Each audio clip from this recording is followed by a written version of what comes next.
పొద్దున్న లేవగానే ఏమైంది అర్థం కాలేదు, వాచ్ మాత్రం స్టార్ట్ కాలేదు. సో ఇలా వాచ్ ట్రై చేస్తే రాలేదు. అట్లయినా సరే మనం ఊరుకునేది లేదు. పొద్దున్న లేచినాం, మనం లేస్తాం, ఫ్రెష్ అప్ అవుతాం, ఫస్ట్ హాట్ వాటర్ తీసుకుంటాం. హాట్ వాటర్ హాఫ్ లీటర్ తాగిన తర్వాత మనం వాకింగ్ వెళ్తాము. 10K స్టెప్స్ కంప్లీట్ చేస్తాం. 10K స్టెప్స్ కంప్లీట్ అయినాక మంచిగా రైల్వే కట్టగాడ మనం మంచిగా వేపులు వేసుకొని చక్కగా ఇంటికి వస్తాము. ఇంటికి వచ్చిన తర్వాత మనం ఎంటీ స్టమక్ లో క్లవ్ వాటర్ తీసుకుంటాము.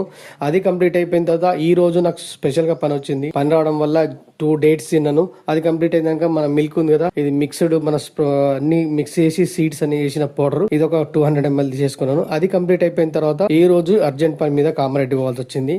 సో కామారెడ్డి మధ్యలో రామాయంపేట దాటిన తర్వాత మధ్యలో ఒక ఉడిపి హోటల్ ఉంది, బాగుంది టేస్ట్. సో ఇక్కడ గీ కారం ఇడ్లీ చెప్పినా మస్తు ఉంది. చాలా రోజుల తర్వాత టిఫిన్ చేసి నేను బయట, బాగా నచ్చింది. అట్లని చెప్పి రోజు మనం తినం కాబట్టి కొంచెం టేస్టీ బాగా అనిపించింది. మీరు ఒకసారి వెళ్తే ట్రై చేయండి. సో అది కంప్లీట్ అయిపోయిన తర్వాత మన 300 ఛాలెంజ్ లో 4 AM వేకప్ లో ఈ రోజుకి 45 days కంప్లీట్ అయిపోయింది. సో ఇది ఇంకా 255 days మనం కంప్లీట్ చేయాలా 4 AM లేవడం. ఇది మాత్రం ఖచ్చితంగా నేను చేస్తాను. డిసెంబర్ వరకు మనం చేయాల్సింది. Love you all. డే 95 లో కలుద్దాం.